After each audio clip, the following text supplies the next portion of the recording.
m'intéresse, n'hésite pas à t'abonner, à activer la cloche des notifications pour ne pas manquer les prochaines vidéos. Et surtout, tu peux lâcher un petit like et un petit commentaire, ça me fait toujours énormément plaisir de savoir que vous aimez ce que je fais. Ce soir, comme tu l'as vu dans le titre, il va s'agir d'une lecture chuchotée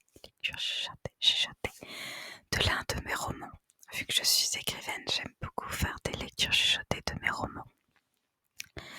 Ce soir, ça va être sur mon roman. En fait, c'est le 3e roman que j'ai écrit et qui a été publié. Donc, il s'agit de Bloomsbury, Ballade à Hyde Park. Ballade à Hyde Park. Il est disponible sur Amazon, mais celui-ci, on peut aussi le commander en librairie. Parce que c'était chez mon éditrice, Péché comme édition, qu'il a été publié. Oups.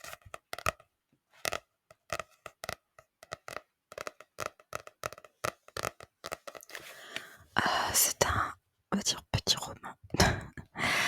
Mais l'histoire est vraiment... elle m'a particulièrement touchée. C'est un petit peu bizarre de dire ça vu que je suis l'écrivaine forcément. Mais faut que je vous raconte tout. Alors je vais d'abord vous faire un petit résumé et ensuite on fera la lecture. Bloomsbury, c'est un roman que j'ai écrit en 2016-2017, mais que j'ai surtout terminé en 2018-2019, le temps de laisser un petit peu reposer tout ça. C'est un roman qui raconte l'histoire d'une jeune femme qui s'appelle Sarah Alberfeldi, comme le whisky, oui. Elle est française, elle fait une dépression suite à une rupture sentimentale et ça lui a remémoré de très mauvais souvenirs, mais ça je vous dis pas tout. Mais voilà, elle décide au bout de quelques mois de dépression de partir à Londres pour voyager, se changer les idées, pas simplement partir en vacances. Et bien elle rencontre des gens à Londres, notamment des gens qui sont du milieu artistique, qui sont du milieu du cinéma, dont un certain Merlin. Alors c'est un pseudonyme, évidemment, Merlin.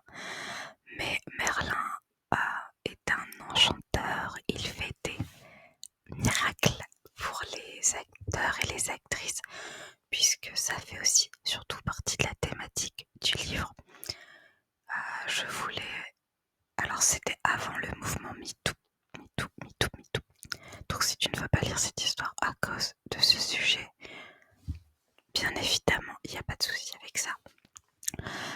Mais c'était avant le mouvement MeToo que j'ai eu l'idée. Mais c'est ce que je... comme j'ai fait des études d'art du spectacle, j'ai étudié le théâtre, le cinéma et bien sûr d'autres de mes camarades aussi. Et il faut savoir que à la fin de ses études, l'une de mes camarades qui a terminé sa licence, donc c'était bien avant moi, a postulé pour un emploi et le patron lui a demandé pourquoi elle n'avait pas choisi de devenir actrice de films pour adultes. Et en fait, cette anecdote m'est restée et c'est un peu avec cette anecdote que j'ai eu l'idée de Bloomsbury. Et puis je me suis dit que c'est vrai que souvent il y a l'idée qu'une actrice pour réussir, alors je sais que c'est faux, je sais que c'est une idée reçue et tout ça, mais peut-être pas tant que ça quand on voit l'affaire, quand on voit l'ampleur de MeToo et pourquoi ça a commencé. Je me disais que il y avait peut-être des actrices qui n'étaient pas forcément d'accord avec ce qu'on appelle les promotions canapé. Et voilà, je me disais que peut-être il y avait quelques dérives et débordements. C'était avant de connaître l'affaire Harvey Weinstein.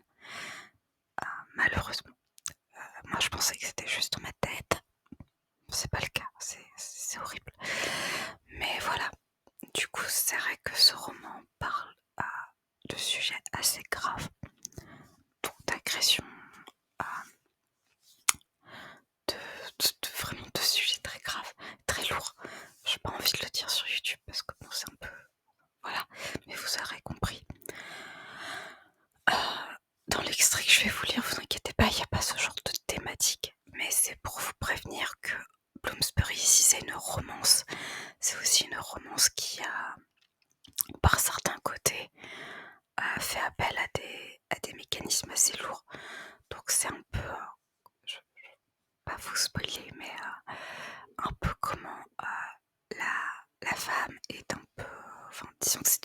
féministe, même si je suis pas...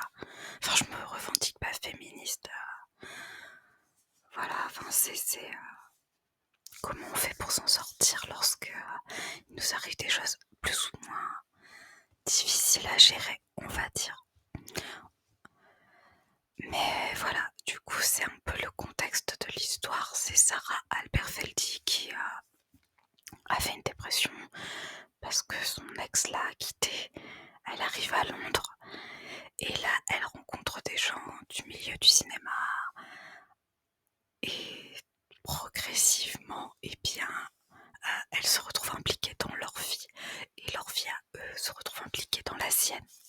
Je suis désolée pour cette longue introduction, mais je voulais un peu vous parler du contexte de l'histoire. Parce que oui, c'est une romance contemporaine, mais j'ai pas envie qu'il y ait des gens qui achètent le livre et qui soient surpris par la thématique, parce qu'il n'y a pas de trigger warning. Mais voilà, je veux pas que ça réveille de mauvais souvenirs à certaines personnes.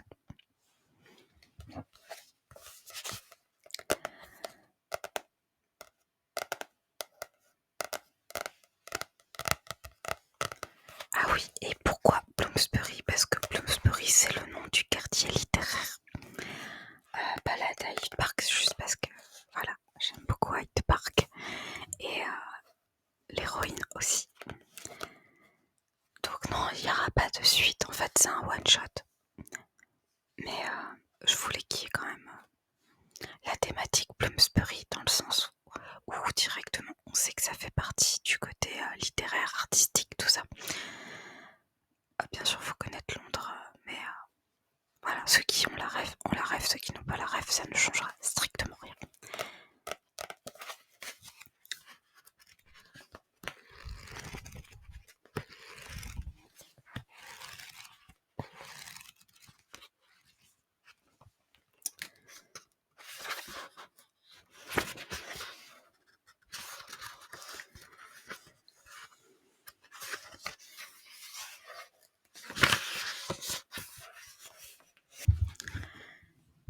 Chapitre 1. Depuis la fenêtre de sa chambre d'hôtel, Sarah Alberfeldi observa la rue. On ne pouvait pas dire que la vie grouillait en cette seconde nuit de janvier. Les Londoniens se calfeutraient chez eux. Quant aux touristes, ils se préparaient à rentrer après les vacances du Nouvel An. Sarah se frotta les bras pour se réchauffer. Elle se trouvait à Londres depuis quelques heures et déjà elle se sentait renette. Cette ville lui offrait de nouvelles perspectives, celles d'un renouveau glorieux. Elle attendait de découvrir Londres depuis si longtemps qu'elle était à la fois excitée et terrifiée. En l'espace de 12 ans, elle n'avait eu l'occasion de revenir dans cette mégalopole qu'une seule fois. Ce fut un véritable fiasco, qui ne dura que quelques heures, mais la plongea dans une profonde dépression. La semaine précédente, Sarah avait pris la résolution de changer d'air. Rien ne dépaysait plus une personne comme Sarah qu'un voyage de 5 jours en solitaire.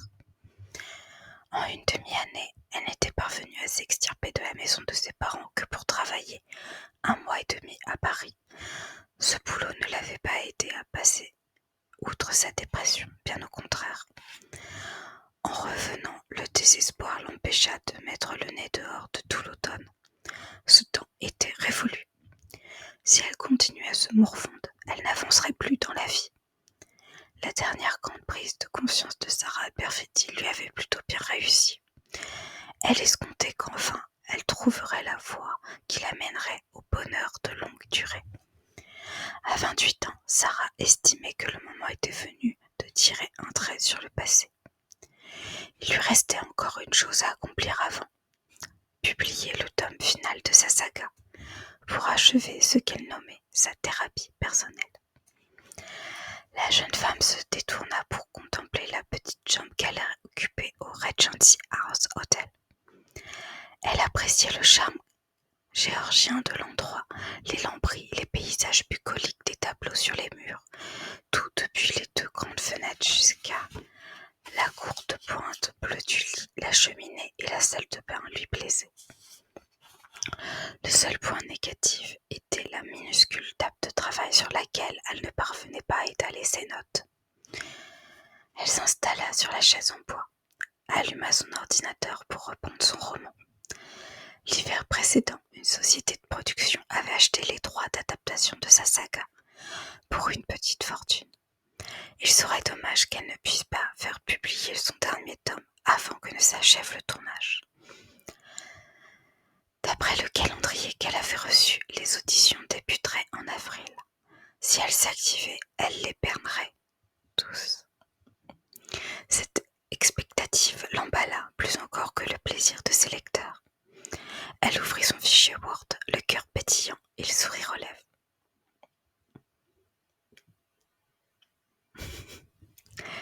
Où est-ce que tu es ? À travers l'écouteur, la voix de sa mère parvenait plus aiguë qu'à l'ordinaire. Assise sur un banc d'Hyde Park, son nouveau carnet d'écriture en équilibre précaire sur sa cuisse, Sarah hésita à répondre. Elle regrettait déjà d'avoir décroché.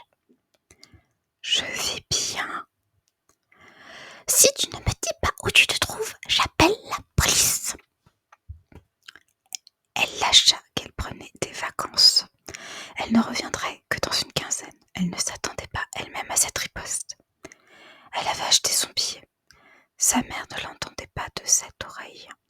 Seule, elle risquait de faire une bêtise, de rencontrer des inconnus et d'avoir des ennuis. Sarah garda pour elle sa méfiance envers ceux qu'elle ne connaissait pas. L'idée de se suicider ne l'effleurait plus depuis sa visite à Londres. Progressivement, elle revivait. Sa mère ne l'appréhendait pas. C'était encore trop tôt pour lui en parler. « Avec papa, vous ne vous êtes pas privé de partir en voyage et en embarquant le chien par-dessus le marché, » répondit-elle en s'efforçant d'avoir l'air vexée, même si elle ne l'était pas. « Ne change pas de sujet, ma fille. Où que tu sois, tu vas prendre le premier train, avion ou autre et tu rentres ce soir. » « Non, » dit simplement Sarah.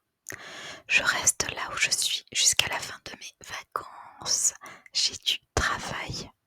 Bon après-midi. Passe le bonjour à papa. » Sarah raccrocha. Si elle rentrait maintenant, elle savait qu'elle retournerait dans le fond de son lit, qu'elle penserait encore à Sacha. Changer d'air et découvrir cette ville magnifique lui créait d'agréables souvenirs. Sarah frissonna sur son banc. La conversation la vida de son énergie. Elle referma son carnet d'un geste sec. Son stylo vola et retomba plus loin dans l'allée. Elle se leva, manqua de bousculer un coureur qui la toisa avec fureur. Le grand blond, avec son sweat à capuche rouge et son long short noir, m'en recréa quelque chose qu'elle ne comprit pas. En 3 jours, ses progrès dans la langue de Shakespeare ne se percevaient pas. Seule dans cette immensité, elle se sentait vulnérable. « Merci, maman, maintenant je vois du danger partout. » bougonna-t-elle en rangeant ses affaires dans son sac de toile. Si elle appréciait Hyde Park, c'était aussi pour le salon de thé non loin de là où elle se posait. Sarah avait déjà ses habitudes. Avant 17h, elle s'empressait de rejoindre la pâtisserie Valérie près de Marble Arch pour une pause qui avait pour objectif de la réchauffer et de lui permettre de mettre ses écrits en ordre. Elle y observait les gens. Beaucoup de touristes allaient et venaient dans cet endroit gracieux, au délicieux mets français. Sarah jugeait le salon de thé plus charmant que les Starbucks d'Oxford Street. Elle rédigeait des notes dans le carnet Moleskine acheté chez Selfridges un peu plus tôt. Ce jour-là, elle ne dérogeait pas à sa nouvelle habitude. Sarah huma les doux arômes fruités de son thé. Baignée par les conversations, elle rêvassa des aventures d'Ellie. L'une des scènes lui posait problème et elle n'avait pas de meilleur moyen pour régler ses ennuis d'écriture que d'imaginer les événements. Elle ne savait plus si elle devait suivre ses premières idées ou si l'explorateur avait besoin d'un coup de pouce. Lorsqu'elle rouvrit les yeux, son regard se posa sur la serveuse blonde avec son tablier noir. Elle traînait à l'intérieur une fillette d'environ 10 ans en uniforme d'écolière à la mine défaite. En colère, elle houspillait l'élève à voix basse pour que les clients ne l'entendent Sa collègue s'empressa de les rejoindre pour tirer l'histoire au clair. Sarah remballa ses affaires, extirpa son portefeuille de son sac à main, tout en se dirigeant vers la caisse. Malgré le bruit, elle perçut la teneur de la conversation entre les serveuses et l'enfant. La fillette se prénommait Rose. On réclamait le numéro de téléphone de ses parents. Rose refusa sans se démonter. Lorsqu'il fut question d'appeler les agents de police, elle blêmit. Sarah s'avança en direction des trois protagonistes. « Tiens, Rose !» s'écria-t-elle en feignant la surprise. « Vous la connaissez ?» s'étonna la brune. Sarah hocha la tête et s'inquiéta de la bêtise commise par Rose. En quelques mots, elle expliqua que Rose avait commandé un chocolat chaud et une tartelette, affirmant attendre sa mère, et elle était partie sans payer, alors qu'elle avait le dos tourné pour s'occuper des autres clients. « Si vous pouviez nous donner le numéro de ses parents, insista la serveuse. « Inutile, déclara Sarah. Je ferai l'addition et nous oublions toute cette histoire. » Elle attrapa le menton de la fillette et la souleva d'un index magistral. Les yeux de Rose étaient d'immenses soucoupes d'un bleu tirant sur le verre. De ses petites tresses de couleur paille s'échappaient des mèches folles. Son nez se terminait par une crête de possu peu gracieuse. Sarah soupira, un peu comme une amie habituée à ses incartades. Une chance pour Rose, Sarah jouait très bien la comédie. Lorsqu'elle tendit un billet de 50 livres sterling, Sarah sut qu'elle ne récupérerait pas sa monnaie. La serveuse rangea l'argent dans sa poche de son tablier et posa les poings sur ses hanches en attendant des excuses. Rose marmonna qu'elle était désolée. Sarah jura que Rose ne recommencerait plus. Sarah espérait que cet incident ne l'empêcherait pas de revenir dans l'établissement. « Tu es sûre que tu connais cette dame ?» questionna la brune.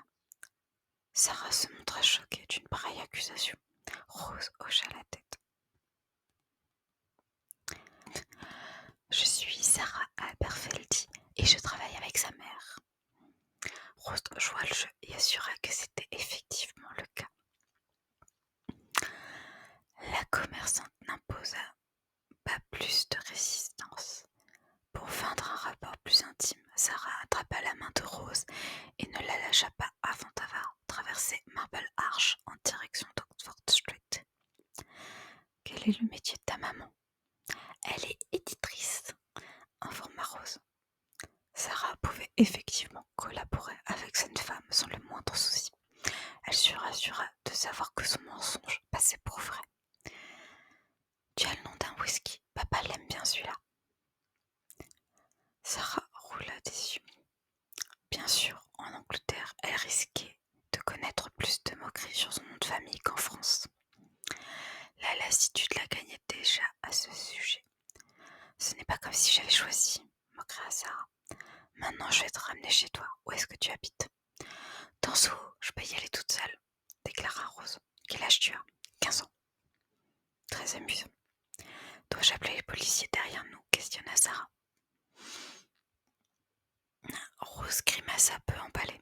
Sarah rejeta l'idée d'une fugue. La probabilité que l'enfant soit en vadrouille paraissait plus raisonnable. Elle ne voulait pas que sa famille apprenne qu'elle ne rentrait pas directement chez elle après la classe. Sarah la comprenait. Elle ressentait également le besoin de s'éloigner et de mettre de la distance avec ses propres parents. La seule exception, c'était qu'elle était déjà une adulte, alors que Rose devait obéir à sa famille. « Presque 11, mais j'habite vraiment à Soho. » Elle déclara qu'elle rentrerait bientôt en 7e année. Sarah estima que la 7e année devait correspondre à la première année du collège. Sans trop le savoir, elle appela un taxi et Rose fut bien obligée de donner une adresse crédible. Le véhicule rejoignit Old Compton Street à une demi-heure. Durant ce temps, Rose raconta à Sarah plus de mensonges qu'elle n'avait dû en dire dans sa jeune existence. Lorsque Sarah paya la course, elle songea que la journée commençait à lui revenir chère. À peine la voiture garée, Rose suivit sa compagnie et se jeta en direction de l'immeuble de 3 étages, devant lequel le chauffeur s'était arrêté. Sarah salua le conducteur et n'eut que le temps de voir le bas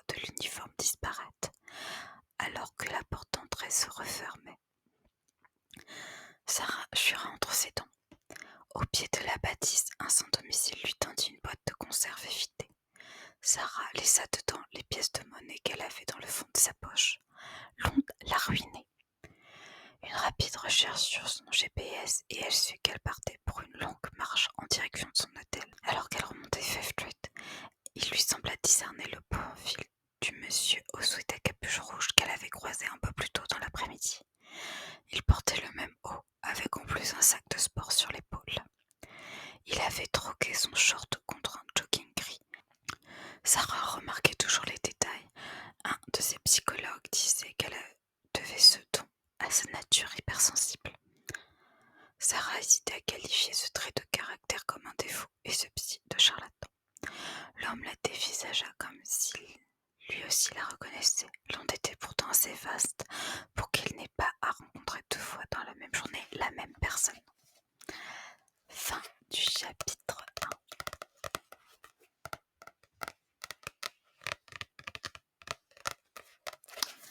Voilà, alors si vous voulez savoir qui est ce mystérieux jeune homme, eh bien il va falloir lire la suite du roman. Donc il est disponible sur Amazon, je crois qu'il est disponible aussi en e-book. Voilà. Et sinon, bien sûr, vous pouvez toujours m'envoyer un DM sur Instagram pour passer commande si vous voulez un exemplaire dédicacé.